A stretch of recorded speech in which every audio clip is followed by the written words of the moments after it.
వారికి ఆరాధన ఆరగింపు పూర్తి చేసి మరి తిరుప్పావై పాసురం సమర్పించడానికి సిద్ధంగా ఉన్నాం.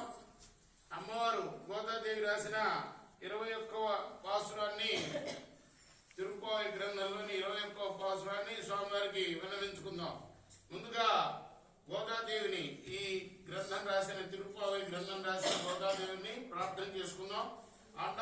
తిరువడిగలై శరణం తనగిరితటి సుప్తముగ్ధోద్య కృష్ణం ఆర్ద్యం సంసృచిత సరసిద్ధమధ్యాపయంతి స్వాతిష్టాయాం సృజని గలితం యా బలాకృత్య భుంక్తే గోదా తస్సై నమైదమిదం భూయేవాస్తు భూయః యతమతమణిమాలా చారుకల్లారాస్తా స్తనభరణ నిదాంగి సాంద్రవాత్సల్య సింధు అల్కవినిత వినిసగ్విరా కృష్ణనాథ గోదా విష్ణు చిత్తాత్మజా నమః కర్కటే పూర్వ పాల్గొన్యాం తులసీ కాననోద్భవాం వందే విశ్వంబరాం గోదాం వందే శ్రీరంగనాయకీం అందాల్ తిరువడిగలై శరణం.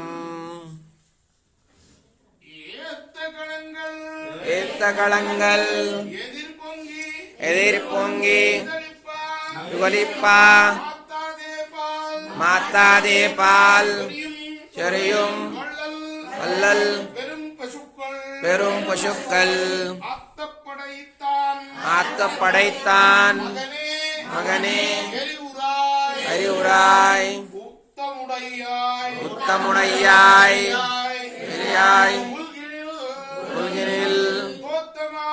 கோத்தமாய் சுடரே துயிலலாய் மாத்தாருணக்கோ விதுளைந்து மறுவா சர்க்கன் ஆத்தாது வந்து முன்னடி படியோ போலே போத்தியாம் வந்தோம் மகளிந்து ఏలో రెంబావాయ్.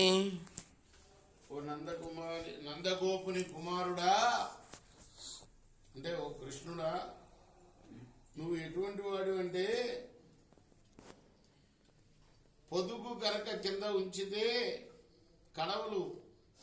కడవల్ని పొదుగు కింద ఉంచితే చరచరా నిండిపోయే, అలానే అసంఖ్యాకమైన బలిసిన ఆవులు గల ఆ నందగోపుని యొక్క కుమారుడివి, నందుడి కుమారుడివి, తొందరగా మేల్కోవయ్యా. పరబ్రహ్మ స్వరూప ఆశ్రిత రక్షణ అనేదే నీ ప్రతిజ్ఞ. అటువంటి వాడా ఈ లోకంలో ఆవిర్భవించిన జ్యోతిస్వరూప. జ్యోతిస్వరూపుడు అంటే జ్యోతి ఏం చేస్తుంది? మనలో ఉన్న చీకట్లను తొలగిస్తుంది అన్నమాట. కాబట్టి మాలో ఉన్న అజ్ఞానాన్ని తొలగించడానికి ఆవిర్భవించిన వాడా, ఓ జ్యోతిస్వరూప, నిద్ర నుండి మేలుకొరవయ్యా. శత్రువులందరూ కూడా నీ పరాక్రమానికి లొంగిపోయారు.